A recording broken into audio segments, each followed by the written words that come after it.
Hello you lovely people and welcome. Today we're going to be taking a look at the Kwikflight / Inibuilds Northrop B-2A Spirit. This crept up on me quite quickly. I've been preoccupied for the past, just over a week. So been off radar, and when I came back this had been released, so the reason for the latest review. Now, if you're getting it from the Inibuilds store app that you can use on your PC, it's $13.99 through there. I did take a look at the marketplace, but I couldn't find it. So unless that's come to the marketplace a little bit later than the actual Inibuilds store itself, I don't know.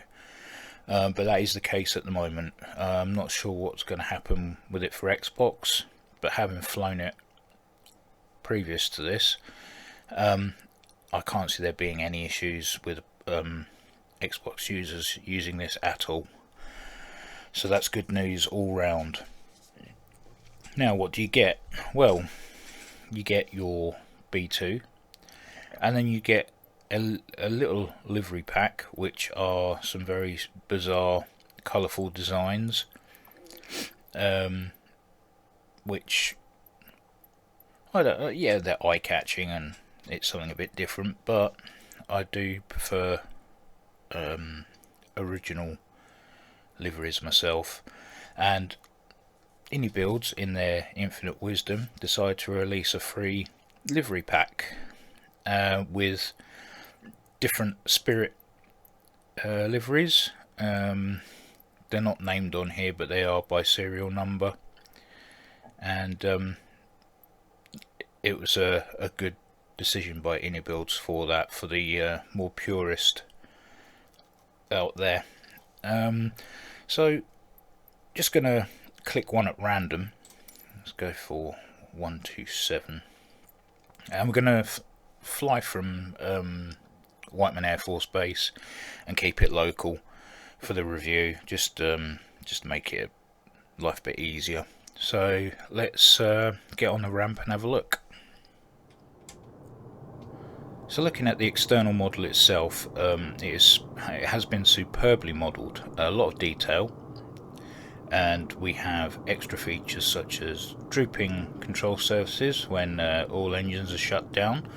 We have working bomb bay doors, we have a crew access ladder that you can open and close, APU doors are open both sides, and auxiliary intake doors that open up on each engine nacelle as well. So everything that you would see from a normal Spirit has been included, and it all seems to work. But there's not really much to say about the B2. I mean, it's just a flying wing. What you see is what you get. Admittedly, they've done a fantastic job. Another thing is the air-to-air refueling port opens up as well. The textures themselves are beautiful. I wouldn't expect anything less from any Inibuilds, to be honest. There's also a stealth mode which hides the navigation and strobe lights on each wings, but you have to be up in the air for that to be working. I think it's above 2,000 feet. Not much else to say about the external model while it's not up and running. So let's take a look at the cockpit, and then once everything's up and running we'll come back outside and have a look at the extra features. Now, there are photos out there of the real cockpit of the B2, and if you have seen those, then you will probably notice that they've pretty much matched that the best they can with what they've got in sim. The screens, all the layout of the instruments, but just everything is where it should be and looks like it should. The access ladder, if you're wondering, is just here that leads to the outside. Then obviously you go behind the ejector seats and then come in and sit either side. So yeah, let's get this thing fired up, and then we'll have a look at the features inside the cockpit and out. So everything's up and running. I've got everything on that I can possibly switch on that can be visible to you. So looking around the screens, some of you may think that looks a bit odd, but in fact on the real B2 that looks squashed on there as well, on the center console. So it's not a developer issue. This is actually what the real thing looks like, which looks like a waste of screen if you ask me, but you know, fair play.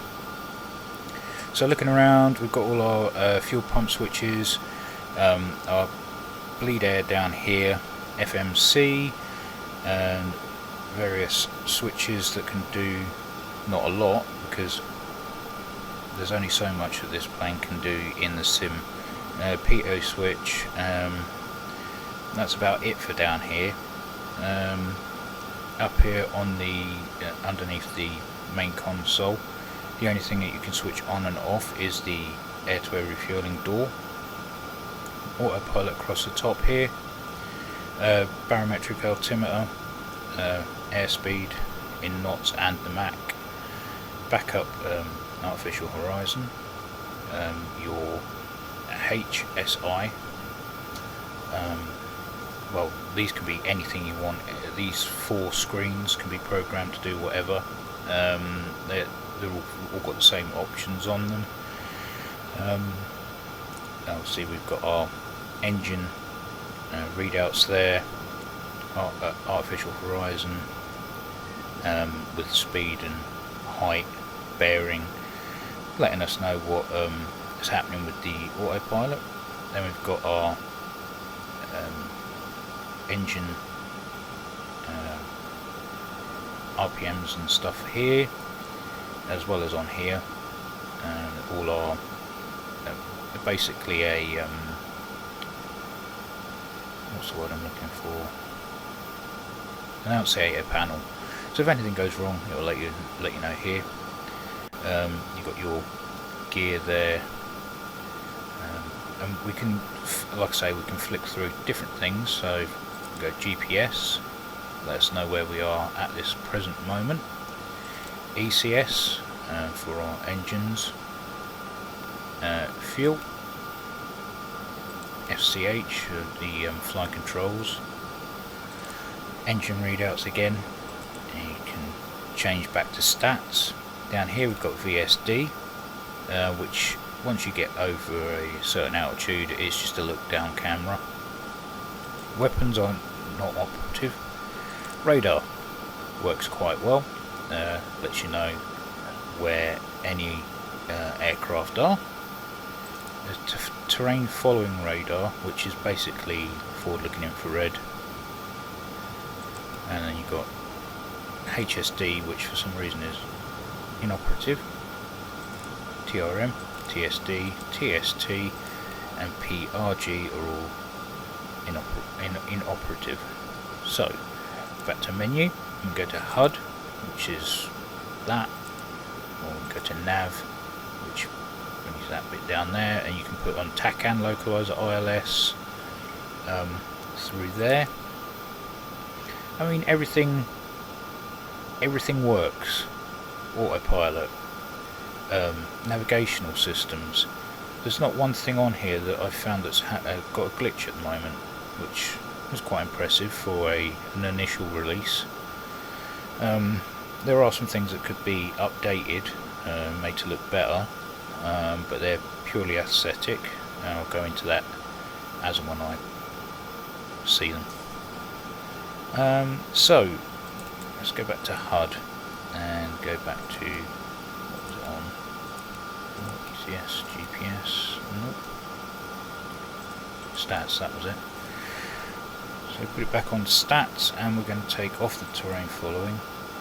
Okay, just leave that as is. So looking around, we've got cargo doors, but it's not for obviously Microsoft. I'm guessing they've renamed the Bombay doors to cargo doors. Cargo reload, if you push that, that's the sound of 2,000 pounder JDAMs being loaded into the Bombay.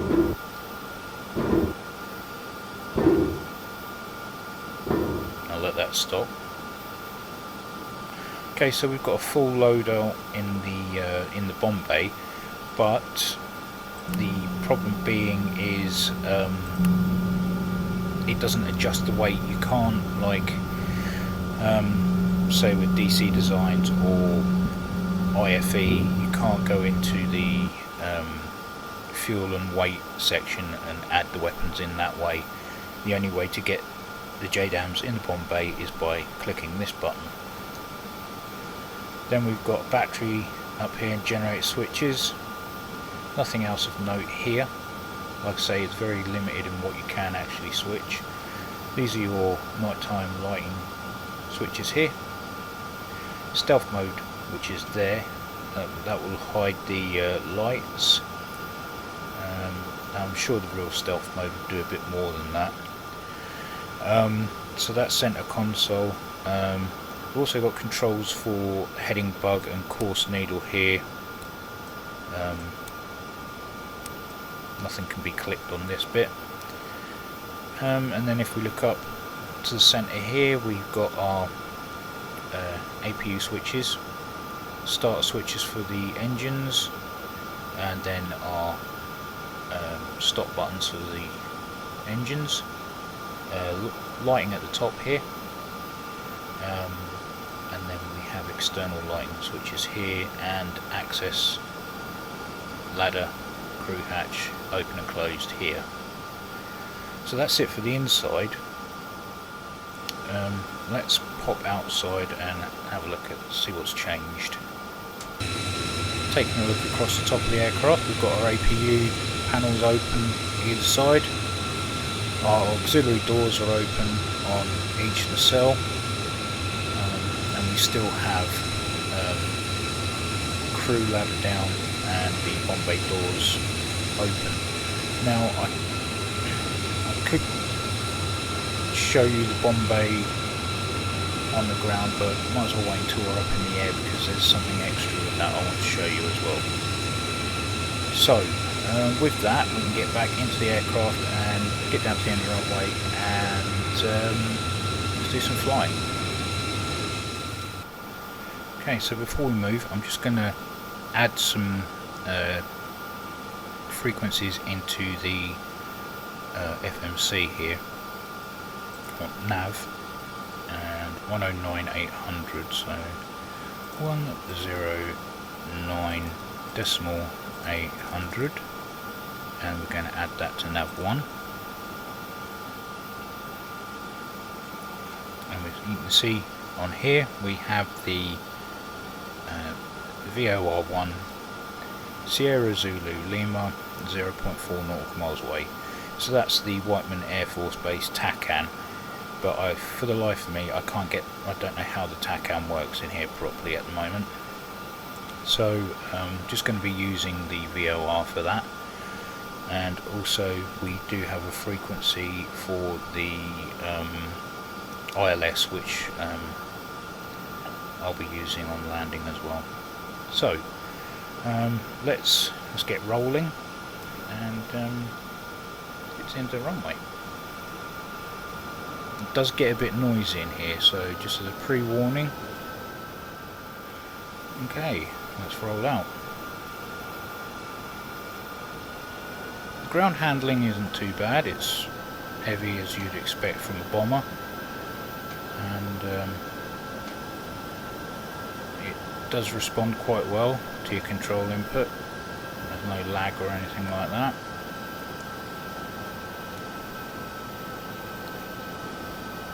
Right, let's line up.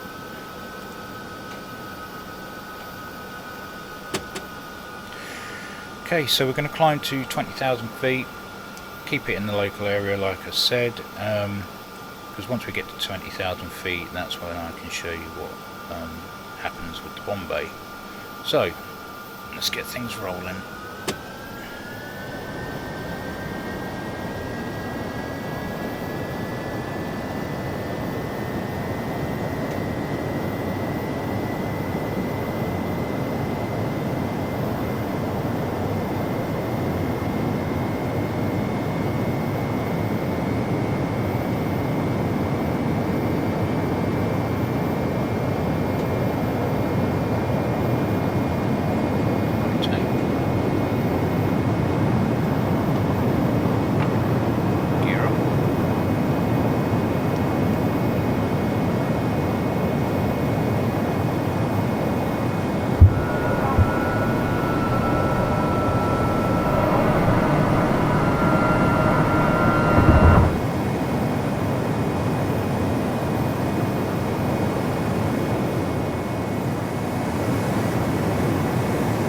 So we're at 20,000 feet, we're going to switch on the autopilot, keep it level, and the altitude hold on, and the heading hold on. So we're going to do a UE and head back towards Whiteman. Slow it down a bit.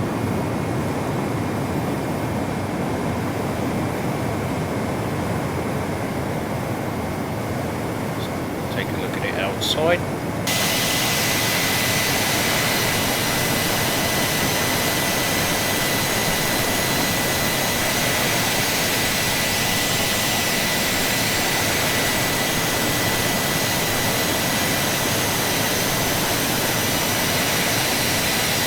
Really does look good. There's no argument over that. It really has done a fantastic job of it. Sorry it's so noisy.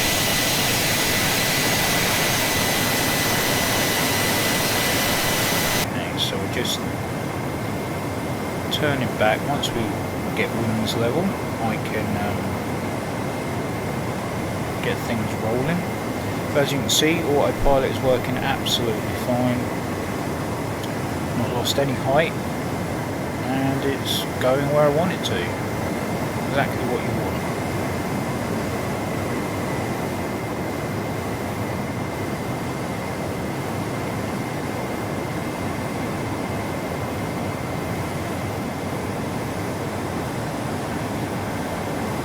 Get into stealth mode.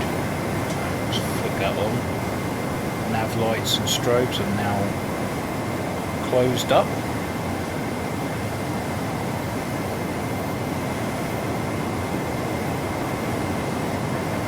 See Whiteman down here somewhere.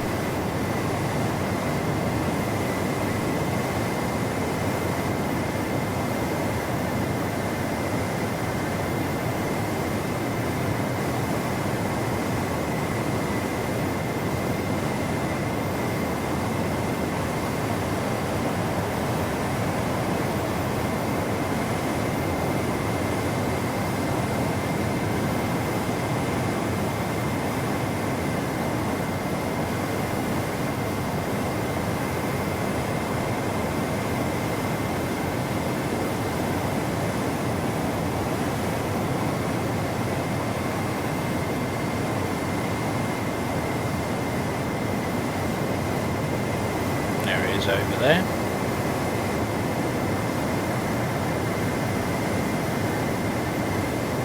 Let's see if we can head in that direction.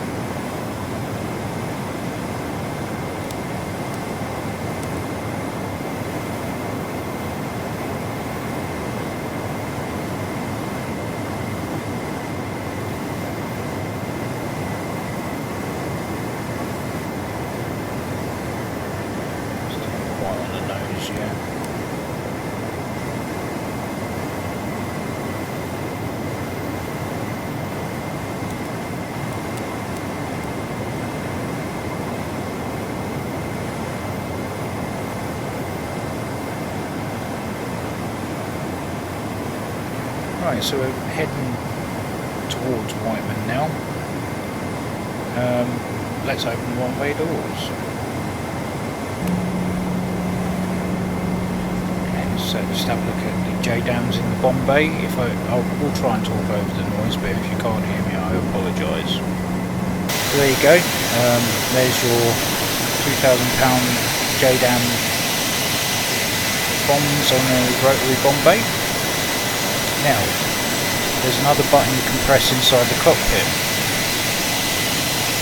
Now, if we come down to here, it says cargo release.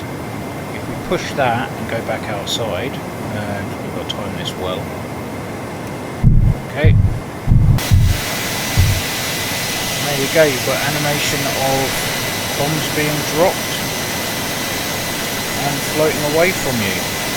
And the problem is they disappear after a little while, like that.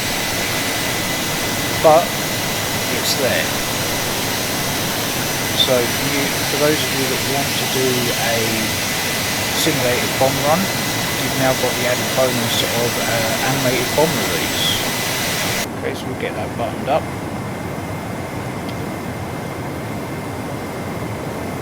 And we'll bring her in at Whiteman and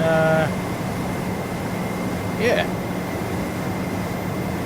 we'll try out the approach, autopilot approach. So see once we get lower down. Alright, so we're on approach. Hit the approach button, see what happens.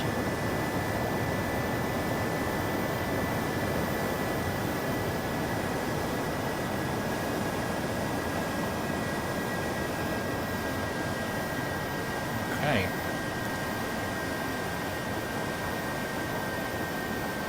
This is my first ILS landing in this thing, so I have no idea how this is going to go. Well, I hope.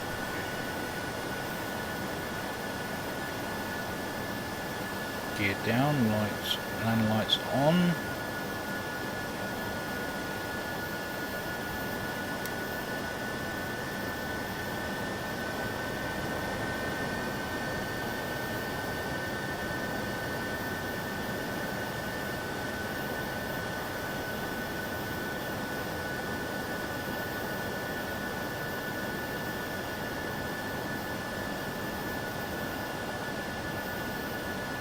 So you've got glide slope and localizer on the HUD there.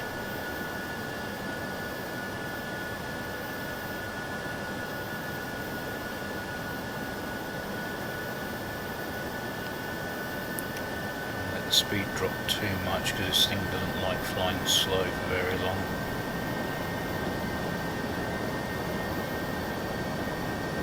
It wouldn't be so bad if there was an auto throttle in here as well, but unfortunately, it's all got to be manually done.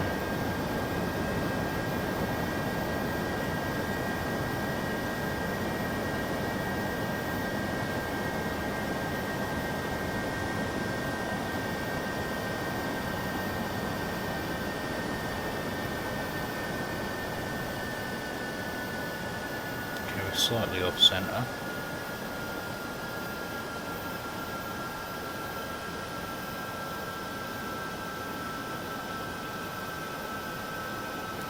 Start correcting himself, that's quite nice. Keep it going.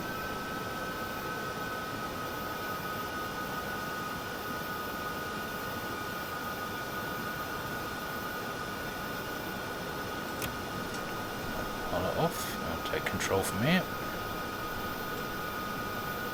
Air brakes on. Passing.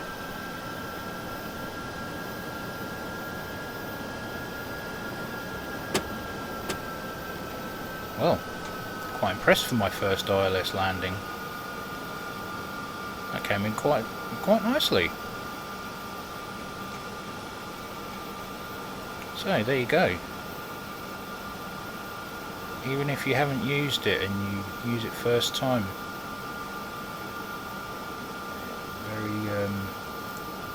very smooth transition to the landing phase there. I'm guessing the angle of attack indicator is supposed to be here, but it doesn't seem to be modelled. That would be handy, to be fair. I'm not sure if that will be coming in further updates. But there you go. That has been the Kwikflight Inibuilds B2. $13.99. You're getting a great little addition to your hangar. It does everything you expect of an aircraft to do. Its handling in the air is as you would expect from a flying wing. Everything is just very surprisingly working very well for a first release. Something that you don't really get much these days. And for $13.99, you can argue with that for a B2? No, no, it's absolutely brilliant. So yes, there are a lot of buttons inside the cockpit that don't do a lot. Yes, it's not a study level aircraft, but it's a B2, and the flight model is great with the CFD flight model. Works superb. Yeah, I really am a little bit lost for words of what else I can say about it, because this thing is such a complete package straight off the bat. It's just something refreshing. It's good. I mean, I'm sure people will say the textures in here don't look great. To be honest, I don't look at those textures when I'm flying. I'm looking out the window or at the instruments. And for $13.99, what are you expecting? Everything else, brilliant. The extra livery pack from Inibuilds, excellent addition. As soon as this gets to Xbox, if it isn't already, the better, because I think a lot of people are going to enjoy this, and I'm certainly one of those people. I love a plane that I can get in, just start it up, go out, have a flight, no issues, come back again. Puts a smile on my face when I'm not doing the more in-depth stuff that I fly, but that also puts a smile on my face, but for other reasons. But for pure, just get in and have a bazz about somewhere, brilliant. So yeah, I thoroughly recommend this. If you haven't got it and you can afford it at the moment, go for it. I don't think you'll be disappointed, and I'm sure hopefully it will be supported with further updates. I'm not going to do a normal summary like I normally do, because basically what I've just said there was it, and I'm not thinking straight well, not properly at the moment, because my mind is still on other things. Those who know, know. Those who don't, just don't worry about it. I'm hoping things will go back to normal as soon as possible. But until then, take care, and as always, I will catch you in the next one.